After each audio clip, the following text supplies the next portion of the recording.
So have any of you guys seen the clip from the podcast about with Christine Brennan? This book is going to be crazy. I mean this when I say this. This book is going to be absolutely... With shocking revelations about officiating scandals and behind-the-scenes drama set to hit bookstores, the WNBA panicked, thinking they could silence their biggest critic. However, they chose the wrong battle when a legendary journalist decided to write a tell-all book about what actually happened during Caitlin Clark's explosive rise to fame. Do you believe that journalists who pose difficult questions ought to be prohibited? So Christine Brennan is... And the WNBA tried to get Christine Brennan banned. And I mean this when I say this. Like, whatever your opinion on Christine Brennan is, it is not a positive thing if you are trying to get rid of probably the most impactful women's sports reporter in the history of women's sports. Like, there's not one reporter who has, even if you don't like Christine Brennan, even if you don't like some of the things, they cannot come for Christine Brennan. Like, it is a bad look. It is a bad look.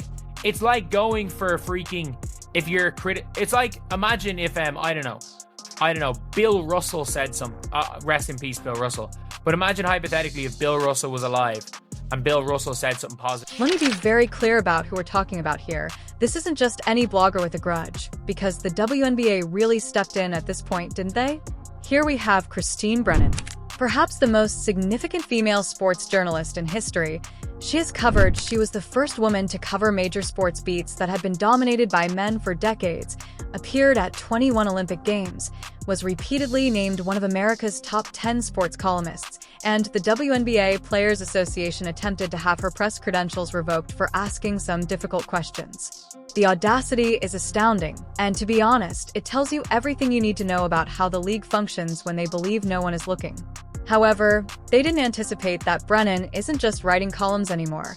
In just a few weeks, she has been working on something much larger, and on July 8th, she released her shocking book about her game. The WNBA should be sweating buckets over the book description alone. Caitlin Clark and the revolution in women's sports hit shelves, and from what we're hearing, this isn't going to be some fluffy celebrity biography. Rather, it's going to be an expose that reveals exactly what transpired during Clark's rookie season. Brennan promises to provide exciting new information regarding Clark's Olympic rejection by USA Basketball and the safety issues around her that resulted in all players having to take charter aircraft. The WNBA's inability to prepare for increased national scrutiny and alarming outbursts of jealousy and animosity as a white player emerged as the league's most prominent story in a predominantly black league. I did radio shows where people would laugh about the WNBA and women's college basketball. They roll around on the floor. It's ridiculous. The WNBA had never had an Arnie Jack moment, had never had, Havlicek, Celtics, Bill Russell, moment, Lakers, Kareem moment. Well, so when we talk about these understandable connections, that's where it breaks down. Because when you're looking at the WNBA, the interest was so low.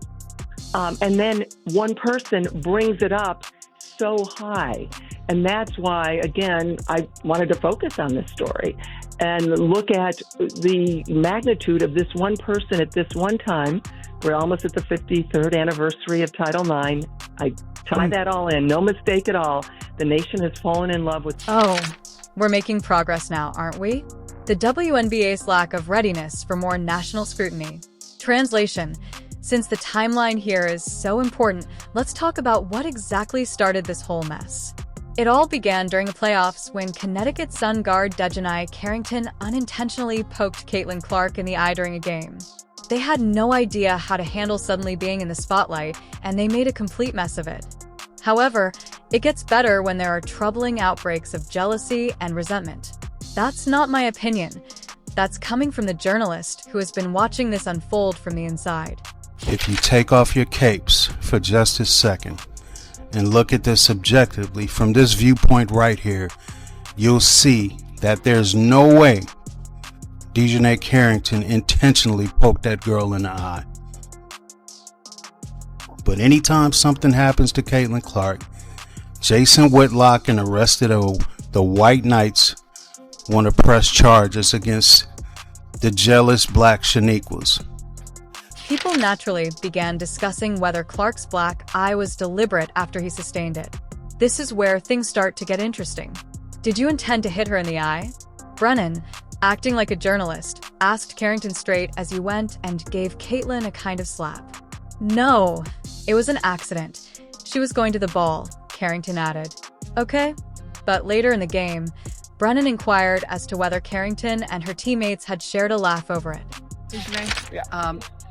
Did you, when you went and kind of swatted at Caitlin, did you intend to hit her in the eye? And if so, could you just, or if not, either way, could you talk about what happened on that play?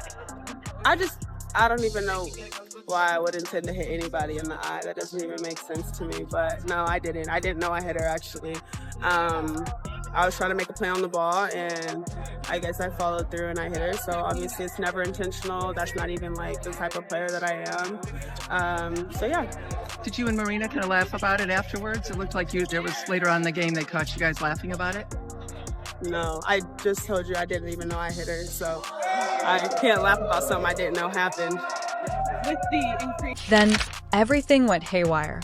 The WNBA Players Association lost their collective mind and released what can only be described as a hit piece disguised as a statement accusing Brennan of being unprofessional and indecent and demanding that her credentials be stripped.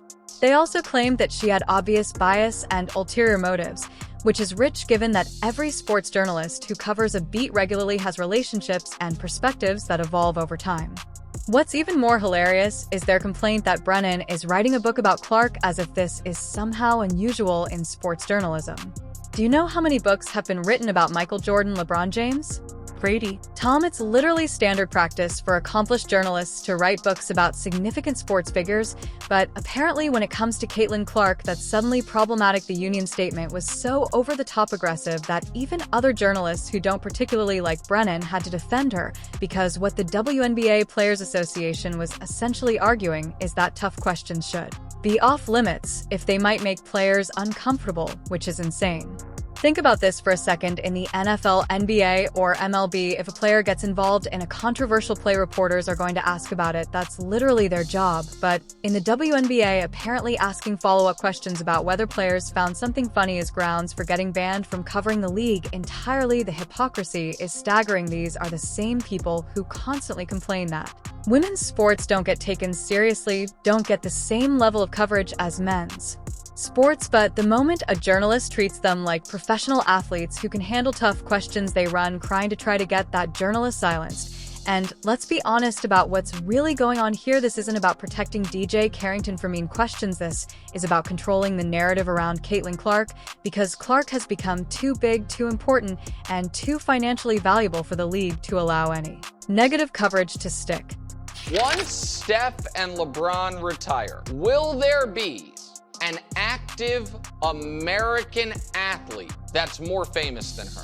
No. I think she will be more famous than every baseball player she might already be, every hockey player, all of the U.S. men's national team, and every football player that isn't really Patrick Mahomes and maybe Lamar, Josh. Like, there's only a few. And I think she's already more famous than every NBA player but KD, Steph, and LeBron. And I don't see any of those guys catching her.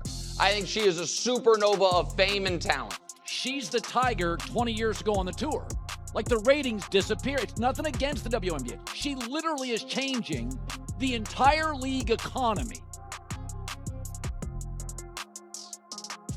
Clark single-handedly brought more attention to women's basketball than the league had seen in its entire 27-year history, and the numbers don't lie.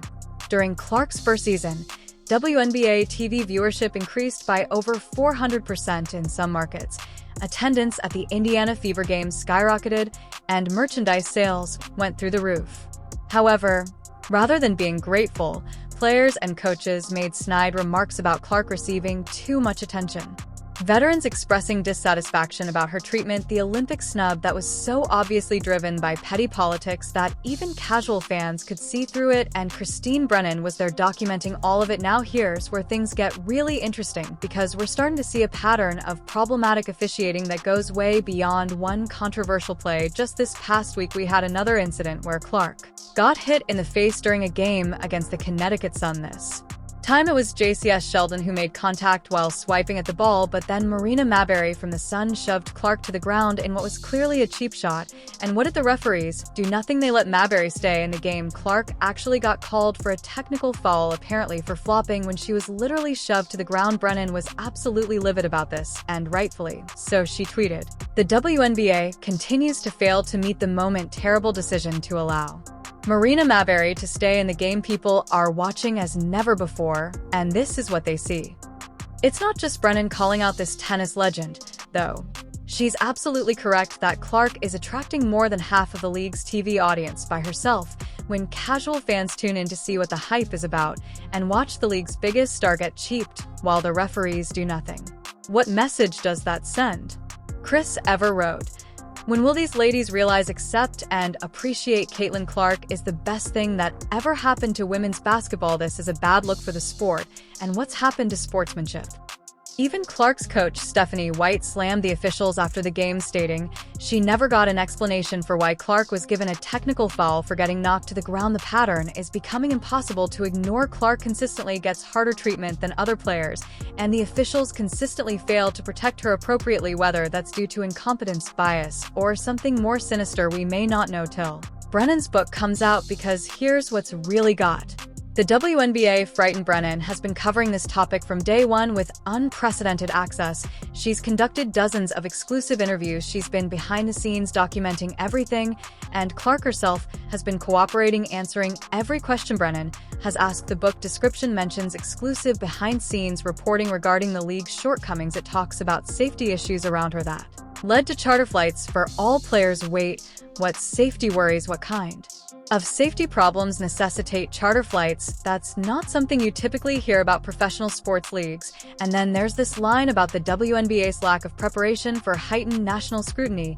This suggests the league knew they were going to be under a microscope because of Clark, but they still managed to screw things up repeatedly. The Olympic snub alone is going to be worth the price of admission for this book. USA Basketball's decision to leave the college basketball all-time scoring leader off the Olympic team was so indefensible that even mainstream media outlets called it one of the worst sports decisions of the year. Brennan called it one of the worst decisions I've seen in 40 years of covering the Olympics.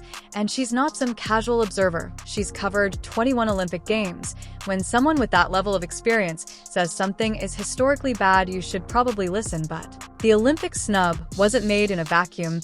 It was part of a pattern of the basketball establishment trying to minimize Clark's impact and keep her in her place. And we know this because we could see it happening in real time throughout her rookie season. The constant cheap shots that went uncalled, the media coverage that seemed more focused on criticizing Clark's fans than celebrating her achievements, the way veteran players would make passive-aggressive comments about how the league was fine before she got there, and through it all, Christine Brennan was taking notes. The WNBA's attempt to silence Brennan by getting her credentials revoked was always doomed to fail, but it reveals something crucial about how the league operates. When faced with legitimate criticism, their first instinct isn't to address the problems, it's to attack the messenger. That's not the behavior of a confident, well-run organization. That's the behavior of an organization that knows it has serious problems and is desperately trying to prevent them from becoming public, but it's too late for that now. The book is coming out in 3 weeks, and there's nothing the WNBA can do to stop it. All their attempts to silence Brennan have only drawn more attention to what she's discovered. The timing couldn't be worse for the league either. Clark is entering her second season with even more spotlight on her. The WNBA just signed a massive new media rights deal that's going to put even more games on national television. Corporate sponsors are investing millions of dollars based on the growth that Clark has driven, and right in the middle of all this success, we're about to get a detailed account of how the league nearly sabotaged itself through incompetence, jealousy, and political infighting. The really damning part is that none of this had to happen. Clark came into the league as a humble rookie who repeatedly said she just wanted to contribute to her team's success.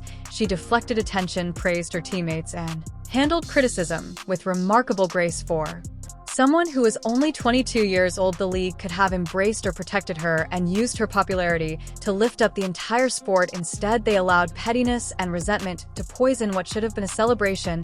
And now Christine Brennan is going to tell the world exactly how it all went wrong. The WNBA believed that by intimidating reporters and exerting pressure on media outlets, they could control the narrative and make issues go away by attacking those who covered them, but they chose the wrong reporter to play with.